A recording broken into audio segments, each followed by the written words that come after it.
Good morning, friends. It's Parshas Va'era, and at the end of the parsha we talk about Makas Barad, this unique plague of hail that came down on the Egyptian people.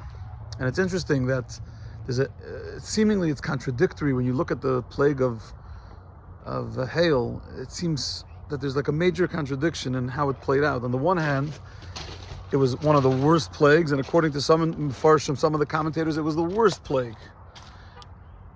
Moshe says, I'm going to send kol magevoisai alibcha, I'm going to send all of my plagues. In other words, he refers to the plague of Bara, to the plague of hail, in the most harsh terms, that it's going to bring harshness. On the other hand, it's the only plague where Hashem says, hey, if you want to be saved, take your animals and whatever and go into the barn. And if you're indoors, you won't get hurt. So which is it? Is it the plague of harshness or the plague of kindness, where God's giving you an option to get out? Says the Rebbe, it's exactly what Barad was. It was the fusion of Midas Hadin and Midas HaChesed.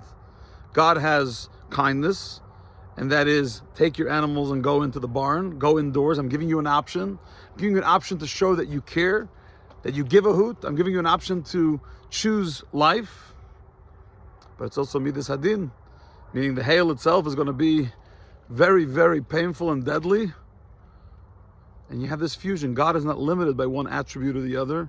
He is the fusion of both. And actually, if you look at the hail itself, it was a fusion of both, because it says about the hail that it wasn't like your typical hailstorm. It had fire and water combined as one. Water is Midas HaChesed, and fire is obviously Midas Hadin. It's the attribute of severity of Gevura and the attribute of kindness of Chesed, and they come together. And as I'm studying this, it really hits me that we are very, very good at seeing the Midas Hadin. When God gives us harshness, we're experts in internalizing and blaming the whole world and being a victim, and how could God do this? And we have a much harder time seeing the Midas HaChesed, the Midas HaRachmim, the kindness, the mercy that God does for us constantly. Starting from what we say in davening every morning, look at that. Who renews for us, recreates for us every single day the actions of Bereshis, the recreation of everything. So next time you're feeling like you want to judge God for having Midas Hadin, for being so severe and harsh with you, just take a pause and recognize that with that He's also doing lots of Midas HaChesed and Rachamim. And if we just open our eyes, we can see that kindness, that mercy that exists within even the harshest moments that we experience. Sei gesund, have an incredible day, and look at that view. Look at that view. Good morning, Bozeman. Man, oh man.